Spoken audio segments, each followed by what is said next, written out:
नमस्कार, मैं हूं शुभी और आप देख रहे हैं न्यूज फॉर नेशन।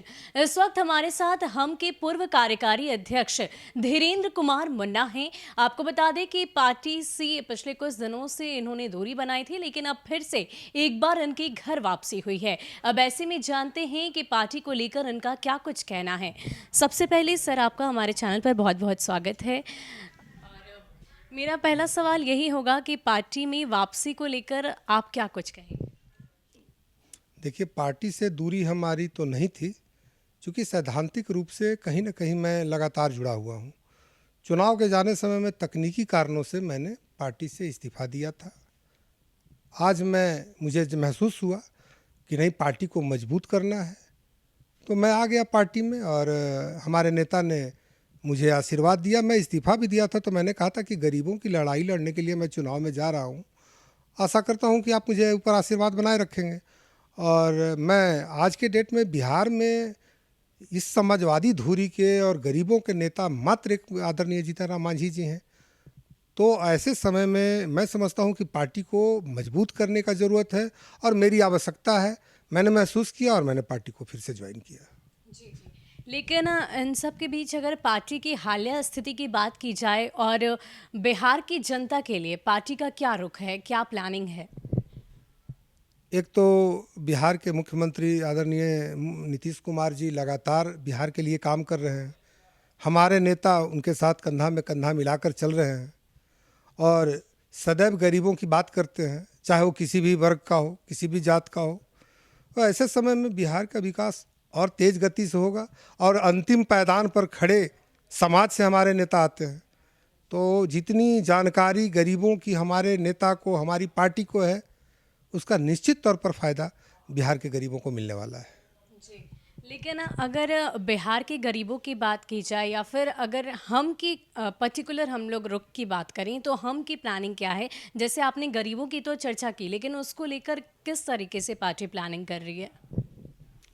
देखिए, एक तो जो मंत्रालय मिला है हमारे पार्टी को, उसके तहत जितनी भी योजनाएं हैं, हमारे पार्टी के प्रधान महासचिव और बिहार सरकार के मंत्री आदरणीय संतोष बाबू खुद कुशल पढ़े लिखे हैं, तो उन्हें कोई जानकारी का अभाव नहीं, वो सब कुछ करेंगे। और गरीबों के लिए क्या बेहतर हो सकता है, इस पर पार्टी में भी विचार चल रहा है। पार्टी के कार्यकर्ताओं को उसके लिए शायद प्रशिक्षण देने की भी बात चल रही है। और ऐसे समय में ये ज़रूरी है कि हर एक कार्यकर्ता, मेरे जैसा जो साधारण कार्यकर्ता है, वो बिहार के विकास के लिए, बिहार में कैसे लोग आगे बढ़ सके, कैसे उद्योग धंधा लग सके, कैसे गरीबों को रोजगार दिया जा सके, इस पर बहुत चिंता हमारे राष्ट्रीय नेता, हमारे मंत्री जी कर रहे हैं, बिहार के मुख्यमंत्री भी कर रहे हैं। तो मुझे लगता है कि इसका फलाफल आपको 2-4-6 महीने में देखने को मिलेगा। लेकिन अगर हम लोजपा चीफ चिराग पासवान की बात करें, तो चिराग पासवान लगातार हम मुखिया जीतन राम मांझी पर हमलावर दिखाई देते हैं, साथ ही साथ बिहार सरकार पर हमलावर दिखाई देते हैं। ऐसे में आपका क्या। अब यह विडंबना है कि चिराग पासवान जी की राजनीति अगर हमारे चीफ के ऊपर में हमला करने से अगर चल रहा हो, तो इसमें कोई बुराई नहीं है। ठीक है, अगर वो चाहते हैं कि जीतन राम मांझी जी का विरोध करके अगर वो अपनी कुछ स्वीकारता बिहार में बनाना चाहते हो, वैसे धरातल पर कहीं उनका कोई काम है नहीं, ना पार्टी बची है।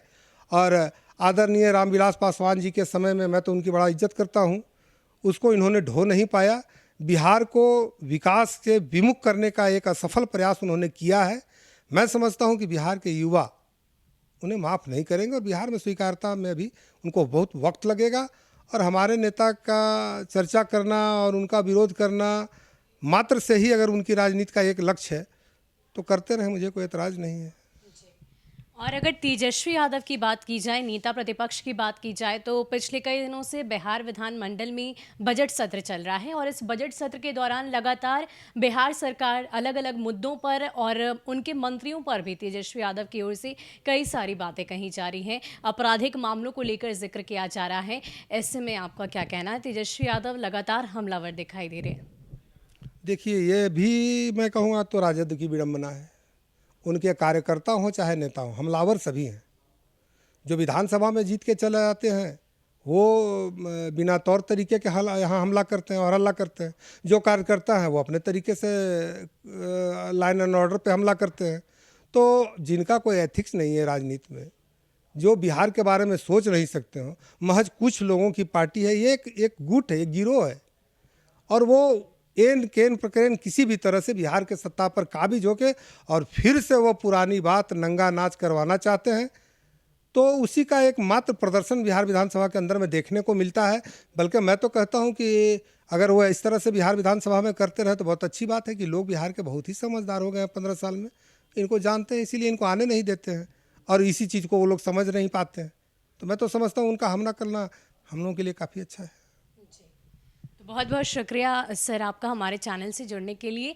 लेकिन इन सब के बीच अगर हम इनकी बात करें तो इनका कहना है कि जिस तरीके से पार्टी में इनकी एक बार दोबारा घर वापसी हुई है, इन्होंने साफ कहा कि कभी भी हमने पार्टी से दूरी नहीं बनाई, बल्कि हमेशा ही पार्टी के लिए, साथ ही साथ बिहार की जनता के हित के बारे में सोचा है। अब ऐसे में इन्हें एक बार फिर से ये बात महसूस हुई कि पार्टी को इनकी ज़रूरत है, और शायद यही वजह है कि एक बार फिर से पार्टी का दामन इन्होंने थाम लिया है। फिलहाल के लिए इतना ही। ऐसे ही अपडेट्स के लिए आप हमारे साथ बने रहिए और देखते रहिए न्यूज़ फॉर नेशन। नमस्कार।